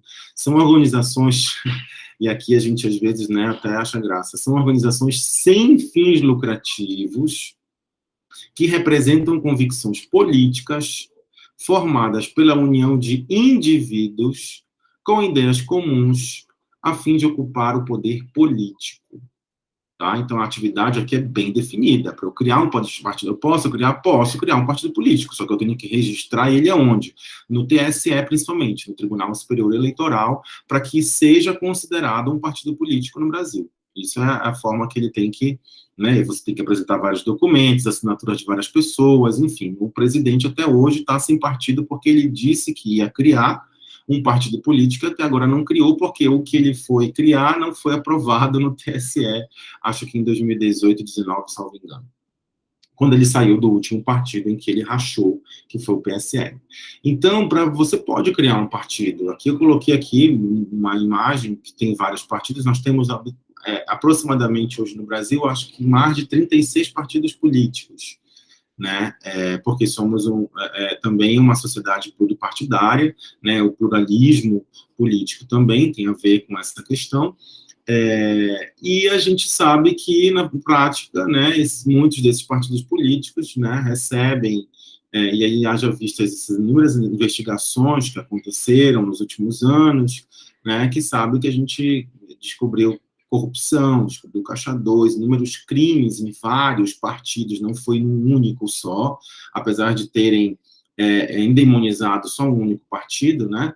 A gente sabe que muitos outros, principalmente, sempre cometeram corrupção, crimes, lavagem de dinheiro, etc.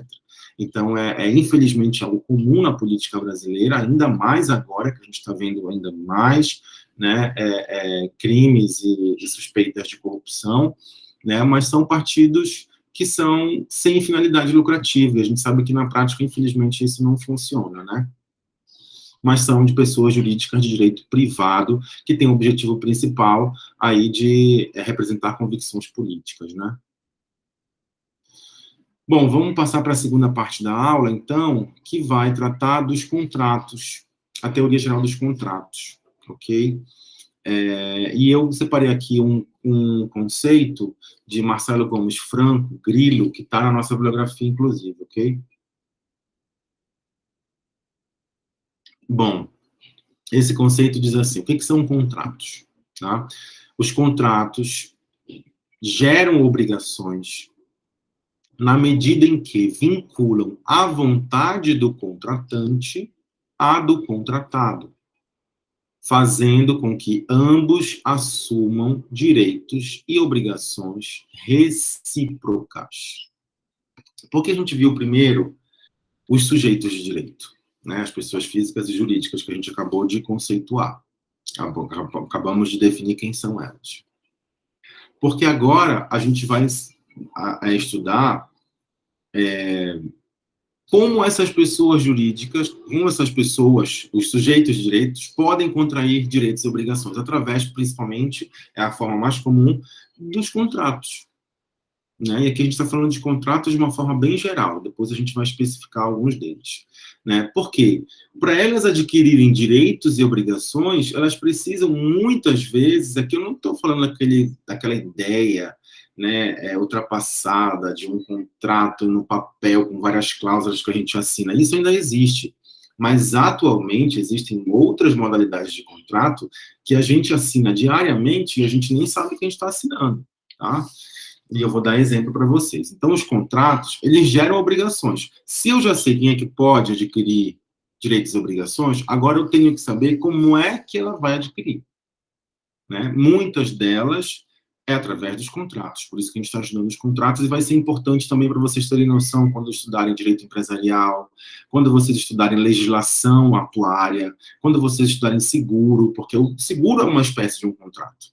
Né? Começa daí. Então, vocês precisam ter essa noção do que é um contrato.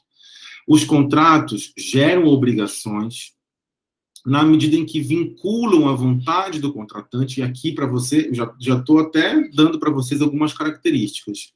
Para você assinar um contrato, você tem que o quê? Poder exprimir a sua vontade. Né? Por isso que eu dei no início da aula as capacidades civis, porque um absolutamente incapaz, ele não é capaz de exprimir a sua vontade sozinho. Né? Ele não pode assinar um contrato sozinho. Né? Os menores de 16 anos, lembra que eu falei? Né? E os de 16 e 18, eles têm ainda algumas ações que eles podem fazer, mas outras não. Então, o contrato, na verdade, é uma obrigação que vincula a vontade das partes que estão, né, se comprometendo ali a assumir direitos e obrigações. Né? Então, o contratante e o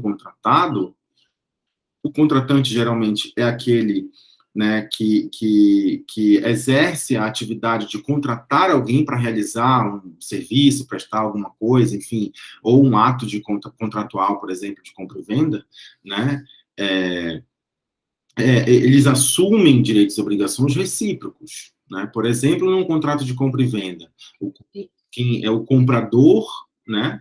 Qual é o direito do comprador? De obter o produto que ele está comprando. Qual é o dever do comprador? De pagar por aquele produto, né? E do vendedor, que é a outra parte do contrato.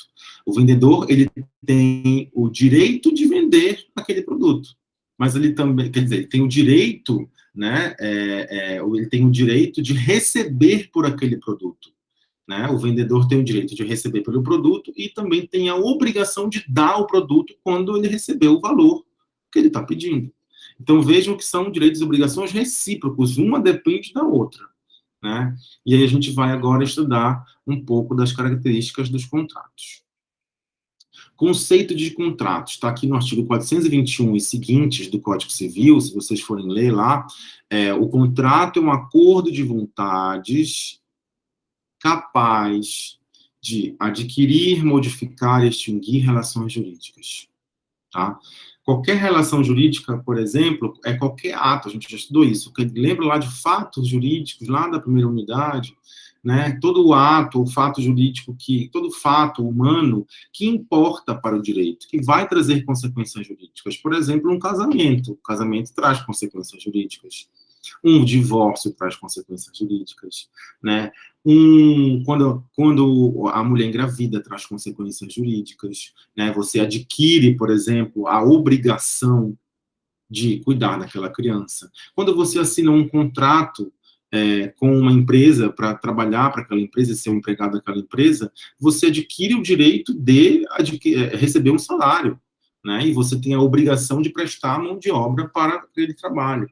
Então, vejam, né? É um acordo de vontades, porque se você for obrigado a assinar, o contrato já nasce errado. A gente vai ver isso daqui a pouco, tá? Que são as características. Tem que ser um acordo de livre e espontânea vontade entre ambas as partes de assinar aquele acordo, de estarem em plena concordância, né?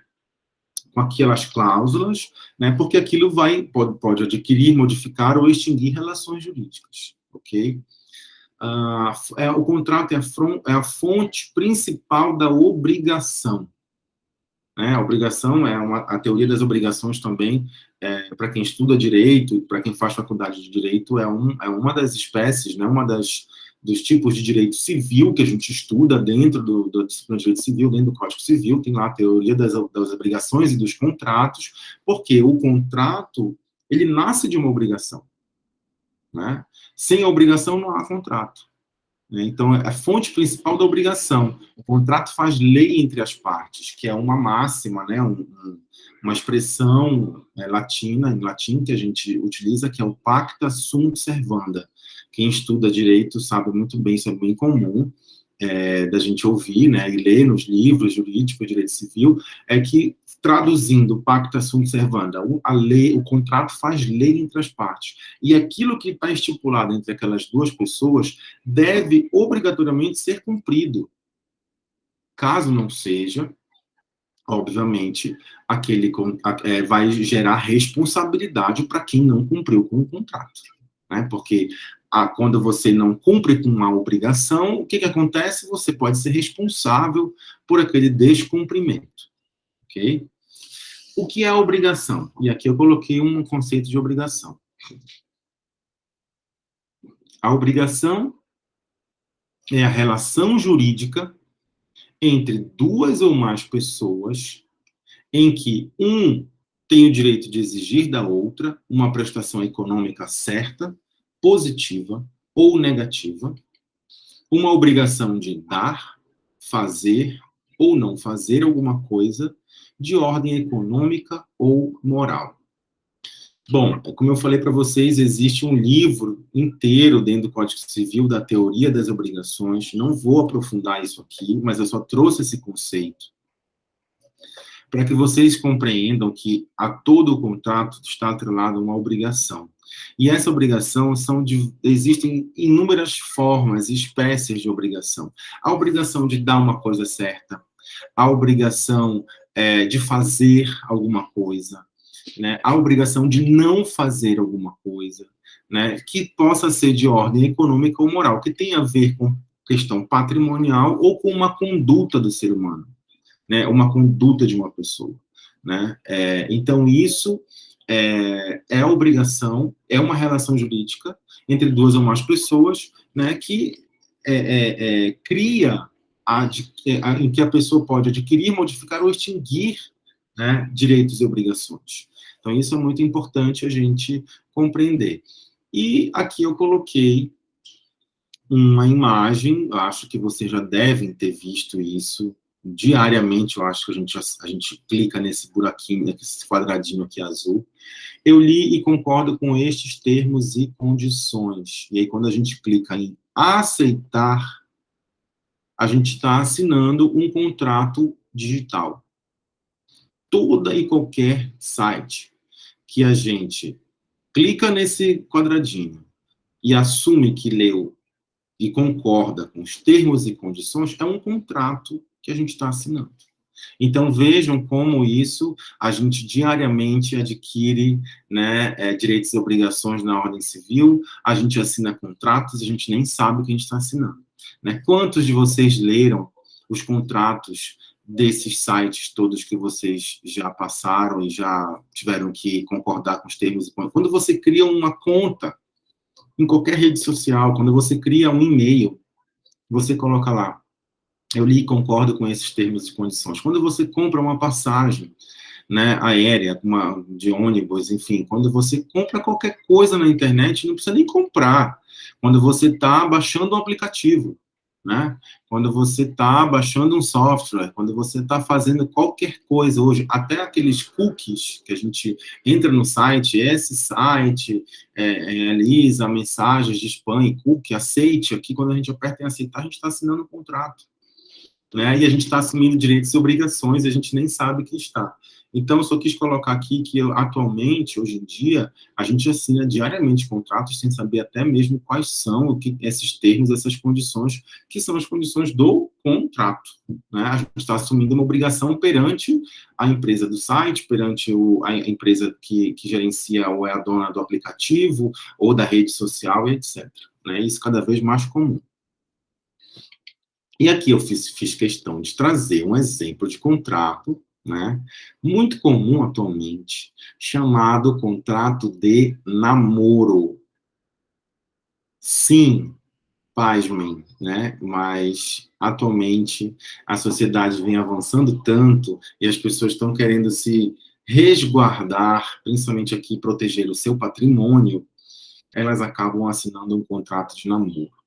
Agora, claro, né, gente, esse aqui é um exemplo, já é muito comum na sociedade brasileira, tá? Mas não significa dizer que vocês vão terminar a nossa aula de hoje e aí chegar para o namorado, para a namorada, olha, namorado, olha, namorada, o professor Dan mandou assinar um contrato de namoro com você.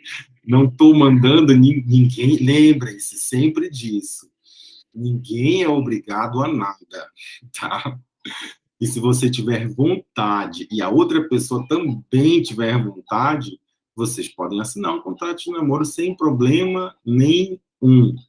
Para que serve o contrato de namoro, gente? O contrato de namoro não é para declarar e mostrar para todo mundo que você está namorando. Para isso, tem as redes sociais que você coloca lá o seu status no Facebook, namorando, tá? Esse tipo de indicação é justamente para você mostrar para todo mundo que você está namorando. O contrato de namoro não tem essa finalidade. Até porque ninguém sabe que você está assinando o contrato, a não ser os namorados, né?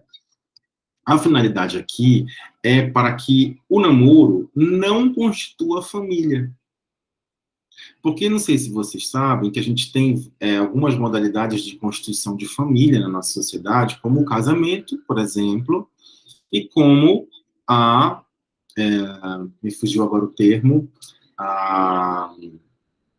quando as pessoas são companheiras, enfim, não tem ninguém aqui para me ajudar, vou lembrar. Bom, em que as pessoas não... A união estável, desculpa. Enfim, muita coisa para colocar em pouco tempo de aula e acaba que a gente, né, foge às palavras.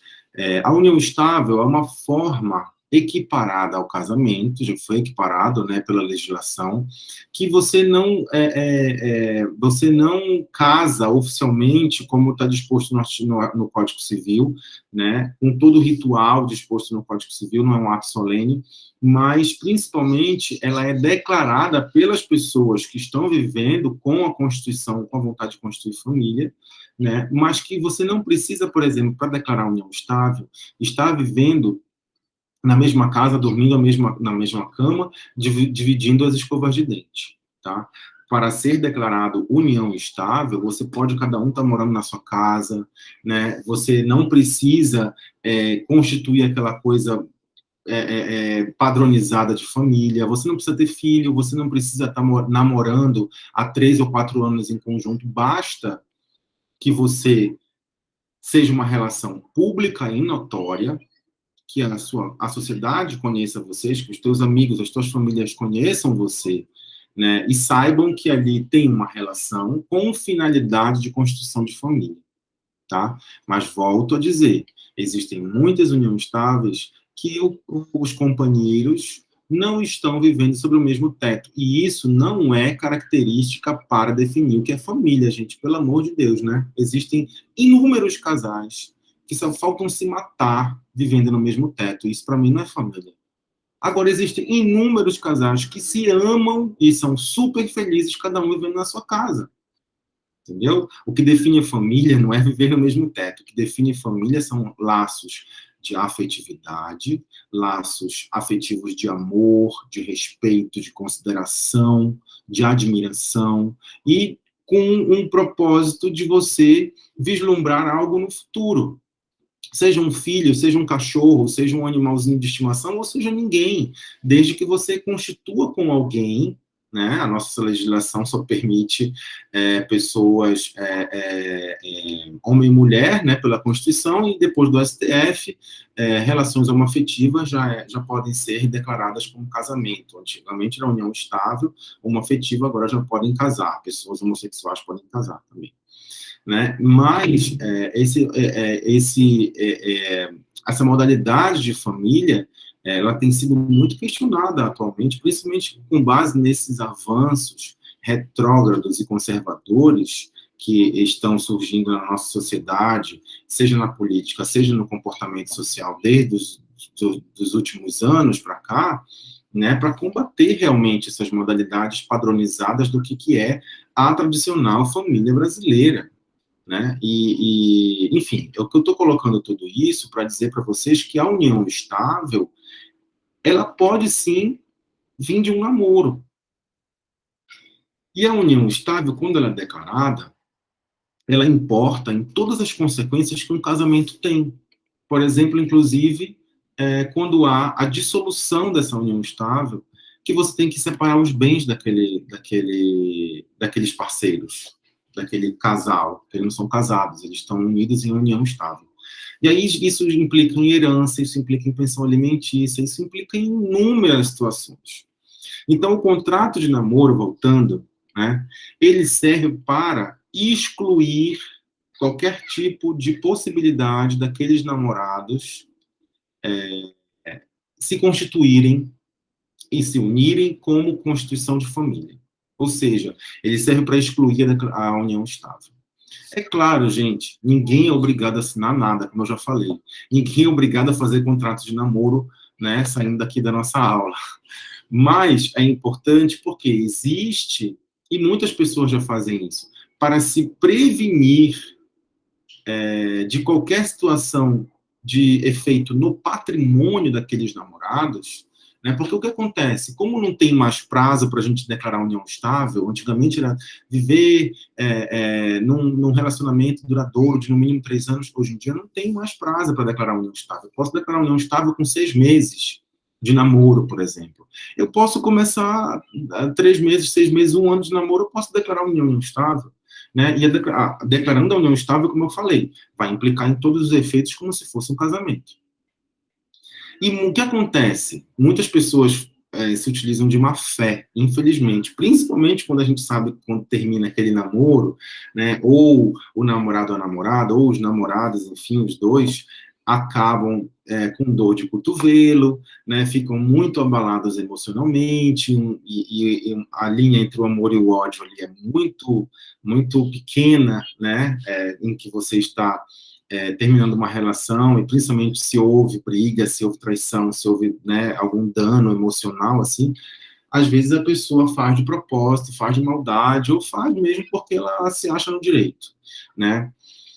O que acontece? Terminou o namoro de, sei lá, 7 anos, é muito fácil de você, depois de ter terminado o namoro, ir na justiça e declarar a união estável. E aí, você declarando a união estável, tudo que aqueles namorados que agora são companheiros, declarados judicialmente, né? Tudo que eles adquiriram ao longo do namoro são dos dois, né? Então, isso impacta no patrimônio, principalmente. Para você, por exemplo, impedir que isso aconteça, o contrato de namoro serve para que, durante aquele período que você está junto, que não tem a finalidade de constituir família, é apenas para fins afetivos, né? Sem contrair matrimônio ou viver em união estável, como diz aqui na cláusula 2, né? Você também, então, blinda o seu patrimônio para evitar qualquer tipo de declaração de união estável, né? Então, aqui é um modelo de contrato de namoro, né? Pelo presente instrumento, de um lado, fulano, qualificação completa, namorado do outro, ciclano, qualificação completa denominado namorada, firma o presente contrato de namoro, que será regido pelas cláusulas elencadas abaixo. As partes contratantes reconhecem que mantêm entre si um relacionamento afetivo baseado no amor e no conhecimento mútuo, que caracterizam como namoro desde a data tal. Isso é importante ali, a data que você comemora o seu namoro, você coloca aí, que é a data que vai começar a valer esse contrato. Os contratantes declaram que não têm, no momento, intenção de contrair matrimônio ou viver em união estável. Né? Por isso que eu falei que isso exclui qualquer possibilidade de união estável. Agora, nada impede, gente, de um belo dia os namorados resolverem declarar união estável. Rasga esse contrato e pronto, tá tudo certo. Ele não vai mais ter finalidade alguma, né? Nada impede de vocês casarem depois, mas aí, enquanto está, porque muitos namoros não se transformam em união estável, muito menos em casamento. E quando se termina, às vezes um dos namorados agem de má fé, como eu falei, e vão até a justiça para tentar declarar para ficar com o bem do parceiro, né? O patrimônio do parceiro. Isso de alguma forma, uma fé, enfim. As partes reafirmam o seu interesse em manter relacionamento amoroso sem vínculo familiar ou sucessório. Isso acontece muito também, por exemplo, quando um casal de namorados, 6 anos namorando juntos, um dos namorados morre. Eles não têm filhos, mas eles têm o quê? Pais vivos. Às vezes, os pais, tá, entram na justiça contra o namorado que sobreviveu para conseguir metade do patrimônio do namorado, porque eles têm direito por herança quando o filho morre, quando a pessoa morre, né? Se os pais estiverem vivos. Então, vejam, são muitas situações que podem acontecer, que podem impactar naquela pessoa, naquelas pessoas que estão namorando, se elas não blindarem o patrimônio delas, né? E o contrato de namoro serve para isso. Aqui uma reportagem de 2019. Contrato de namoro vira moda e ajuda a blindar bens pessoais, né? Namorados, negócios à parte. Parodiando um antigo ditado chamado contrato de namoro, está virando moda e ajudando casais a blindarem seus bens pessoais. Trata-se de um documento registrado em tabelionatos de notas, como escritura pública ou contrato particular, cujo objetivo é proteger os bens do casal, dos namorados, né, que não são casados. Declara que o relacionamento não é uma união estável, que não há intenção de constituir família naquele momento e que não haverá divisão de patrimônio no caso do término da relação. Ou seja, é uma prova de proteção para as partes caso o namoro não dê certo.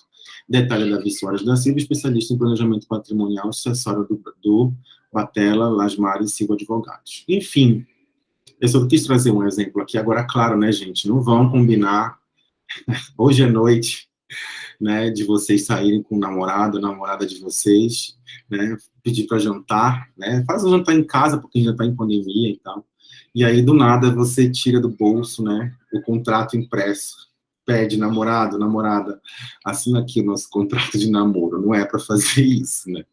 Mas é óbvio que eu quis trazer esse exemplo para vocês verem como um simples namoro pode impactar no patrimônio de vocês, na vida de vocês, nos direitos e nas obrigações que vocês podem exercer e adquirir ao longo desse momento, dessa relação amorosa, né?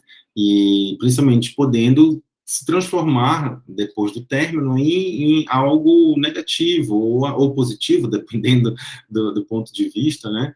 De se declarar uma união estável, de você dividir os bens, né? A gente nunca sabe o dia de amanhã, a gente nunca pensa no futuro, de certa forma, a gente nunca se planeja, é muito raro na nossa sociedade, né? E, de repente, infelizmente, acontece uma fatalidade com uma pandemia dessa, que quantos casais de namorados, o namorado não morreu de Covid, a namorada não morreu de Covid, né? E que já estavam vivendo uma vida em conjunto, 5 anos, 6 anos, mas que não se precaveram no sentido de fazer uma união estável ou declarar um contrato. A família daquela pessoa que morreu ficou sem, né? Muitas vezes, mesmo namorando, a gente adquire um apartamento, adquire um carro, compra não sei o quê, enfim, né? A gente tem que pensar nessas questões também, ok? E aqui, para a gente terminar, eu trago para vocês, no artigo 427 do Código Civil, os requisitos de formação dos contratos. Como é que um contrato pode ser formado, tá?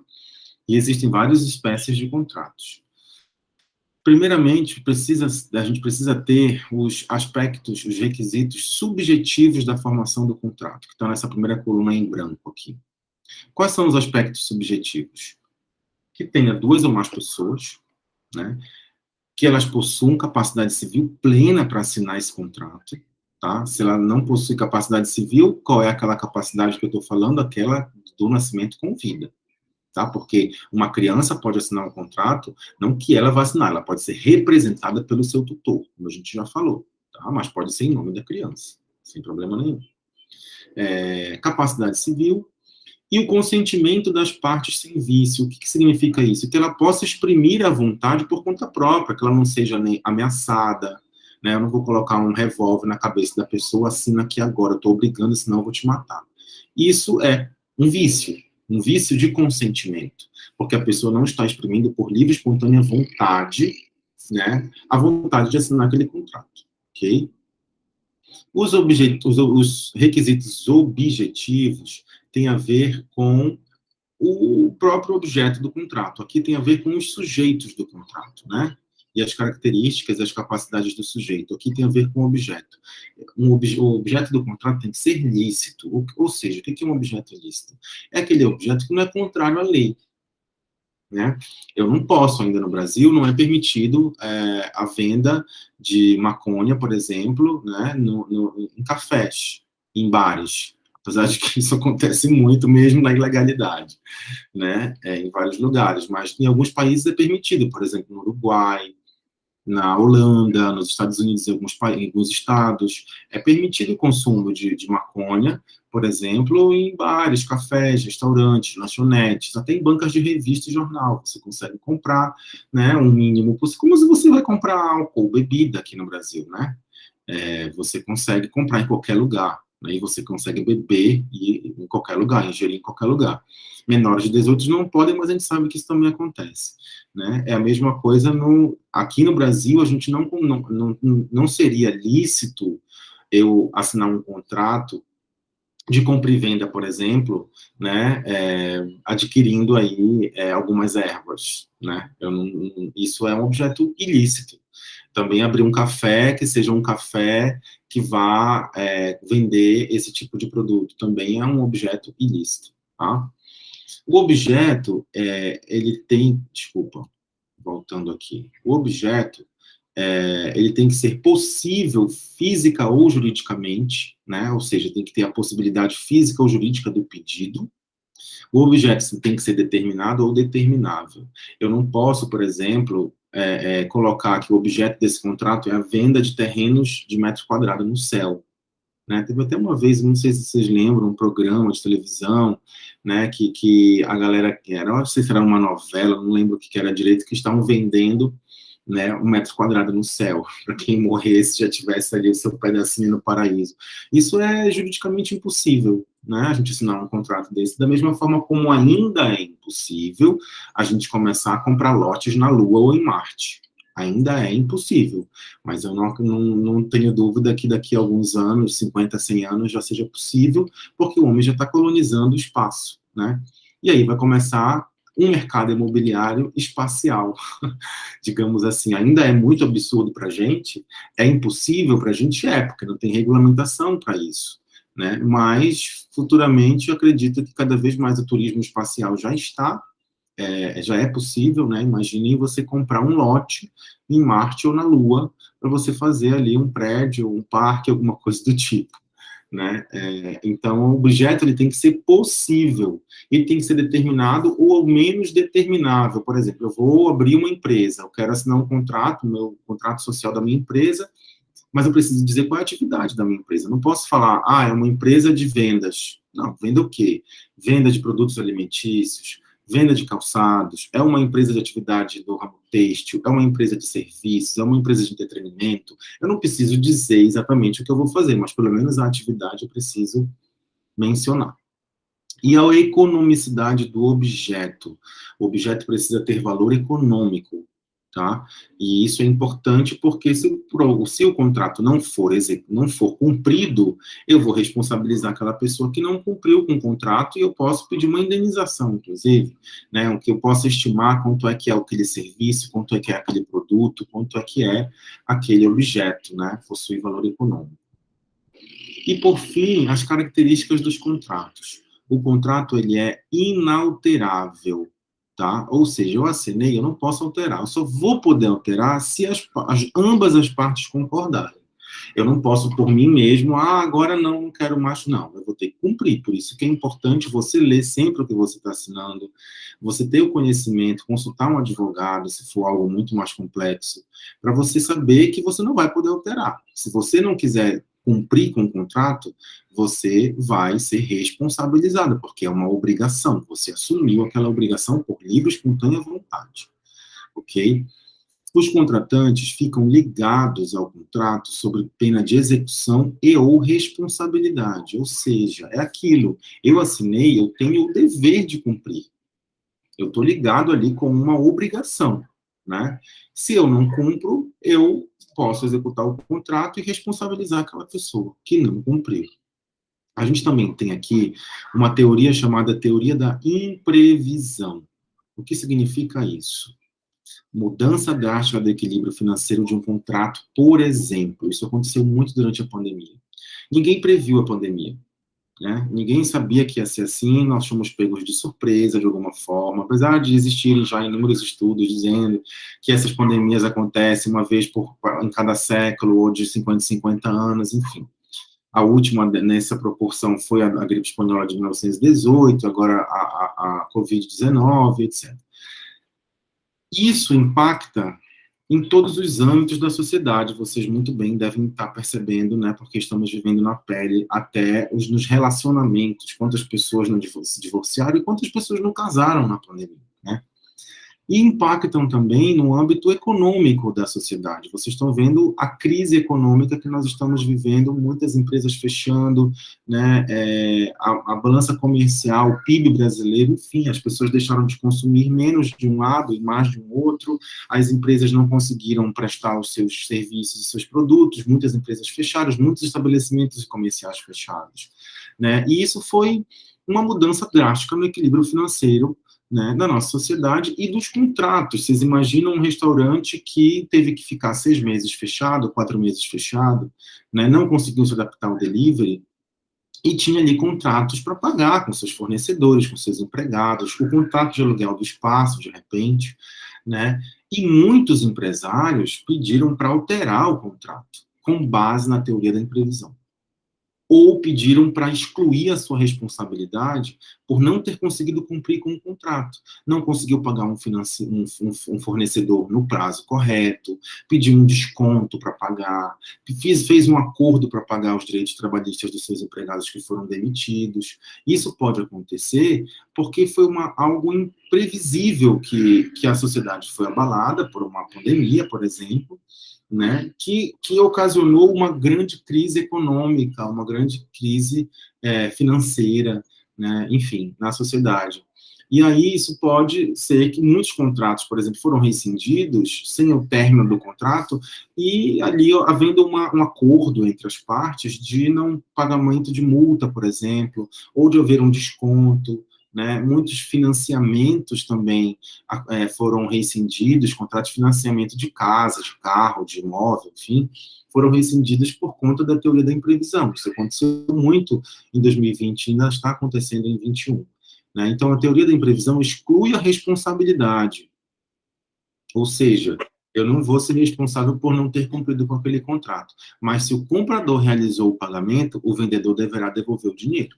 Ou seja, se eu fui lá, comprei um imóvel, né, e disse, olha, não vou conseguir mais pagar porque eu tive problemas financeiros com a Covid-19, com a pandemia, o vendedor, aquele que vendeu, vai ter que me devolver, porque eu já paguei, né, então aí vai ter que haver um acordo para devolver o valor, né. E a rescisão contratual, como é que acontece? A rescisão contratual é um ato que considera nulo, desfeito ou sem validade o contrato por vício ou defeito, por infração de cláusula contratual ou inadimplemento da obrigação. Né? A rescisão é quando realmente, não é quando, a rescisão também pode acontecer quando o contrato finalizou. Por exemplo, quando eu vou lá comprar um celular, eu pago pelo celular, pego o aparelho e vou embora para minha casa. O contrato se extinguiu. Porque é só por aquele momento ali. O contrato de compra e venda, ele é aquele contrato que é realizado no ato, né, da compra. Quando eu entrego o produto para quem está comprando e quando o comprador me entrega o valor por aquele produto, o contrato já se extinguiu, ele é automático praticamente. Agora, existem contratos, por exemplo, de financiamentos, de imóveis, né, contrato de aluguel, que eles duram ao longo do tempo. Eles podem ser rescindidos, né, a rescisão contratual, aquele ato que deve considerar nulo, desfeito ou sem validade o contrato que foi realizado, por exemplo, por vício ou defeito, por infração de cláusula ou inadimplemento. Por exemplo, quando eu deixo de pagar o meu aluguel. Eu sei que daqui a 3 meses eu posso sofrer aí uma ação de despejo e, inclusive, ser obrigado a pagar. Né? Não só me retirar do imóvel, mas como ser obrigado a pagar. Então, existem situações que aí o contrato é rescindido, claro, né? Porque foi uma inadimplência, eu deixei de pagar, como, por exemplo, cartão de crédito, essas contas todas aí de celular, etc. Se você não paga por um período, você, inclusive, tem o seu nome cadastrado no cadastro de inadimplentes, que é Serasa, SPC, etc. Né? Então, isso também pode gerar uma rescisão contratual. E aí a gente tem inúmeras espécies de contratos, contratos de compra e venda, contrato de doação, contrato de seguros, né, que é o que vocês vão estudar na disciplina específica sobre o contrato de seguros. O contrato de seguros está disciplinado no Código Civil, tá? E eles têm características próprias, é um contrato de direito civil, tá? E vocês vão estudar muito esse tipo de contrato quando forem falar sobre questões securitárias, até mesmo na questão empresarial, trabalhista, financeira, tributária, que são todas as outras áreas de direitos que vocês vão estudar ao longo dos próximos semestres, ok? Bom, então, a gente finaliza a nossa atividade 5 com esse resumo do texto, a pandemia do coronavírus e direito civil, uma análise dos efeitos do Covid-19 nas relações contratuais em 2020, por isso que eu acabei de falar como exemplo. Eu acho que esse texto, ele traduz muito o que a gente viveu, o impacto, né, nas relações contratuais, o impacto da Covid, da pandemia, né? Ele está disponível aqui nesse site, que está lá no nosso Google Classroom, né, e aqui só as referências do resumo, né, e que vocês devem entregar na data agendada. Ok? Pessoal, espero que vocês tenham gostado das nossas aulas. Críticas, sugestões, enfim, são muito bem-vindas, sempre para a gente continuar melhorando cada vez mais, né, e Um abraço a todos e todas e até a próxima.